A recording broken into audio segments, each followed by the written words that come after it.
আলহামদুলিল্লাহ, মহান রবের দরবারে লাখ কোটি শুকরিয়া, যিনি আমাদেরকে আজকের এই বিদায়ী সংবর্ধনা অনুষ্ঠানে আসার বসার কিছু কথা বলার শোনার তৌফিক দান করেছেন। সেই সাথে বিশ্ব মানবতার মুক্তির দূত আলোর বিষয়ে শান্তির পথ প্রদর্শক হযরত মুহাম্মদ সাল্লাল্লাহু আলাইহি ওয়াসাল্লামের উপর অসংখ্য দুরূদ ও সালাম। আজকের এই বিদায়ী সংবর্ধনা অনুষ্ঠানে উপস্থিত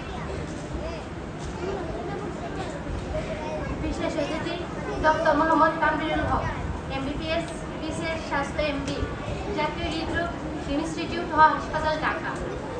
বিশেষ আলোচক জনাব সারোয়ার ভুঁইয়া, স্নাতক সম্মান ও স্নাতকোত্তর, জাহাঙ্গীরনগর বিশ্ববিদ্যালয়। প্রধান আলোচক অধ্যাপক ডক্টর তানজিলুল হক মোল্লা, জাহাঙ্গীরনগর বিশ্ববিদ্যালয়। প্রধান অতিথি জনাব জালালউদ্দিন সরকার, সাবেক চেয়ারম্যান নজরপুর ইউনিয়ন পরিষদ, সভাপতি নজরপুর ইউনিয়ন বিএনপি। সভাপতি বক্তব্য জনাব ফজল হোসেন, সভাপতি ইব্রাহিম কলিজার একাডেমি। ধন্যবাদ সকলকে আজকের এই বিদায় সংবর্ধনা অনুষ্ঠানে উপস্থিত হওয়ার জন্য। বিদায় অনুষ্ঠান কেবল একটি অনুষ্ঠানই নয়, এই জন্য একটি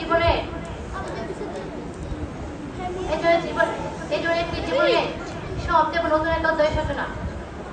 এই জন্য এক মধুর সুরে বিদায়, যেখানে মিশে আছে শৈশব ও কৈশোরের স্মৃতির মিষ্টি ঈশ্বর। হাজার দুঃখ কষ্টের মধ্য দিয়ে আপনারা এসএসসি পরীক্ষার্থীরা এই দিনগুলো পার করেছেন। আপনাদের সামনে নতুন লক্ষ্য, নতুন চ্যালেঞ্জ অপেক্ষা করছে। আশা করি আপনারা আপনাদের এই কষ্টের মধ্য দিয়ে সফলতা অর্জন করবেন।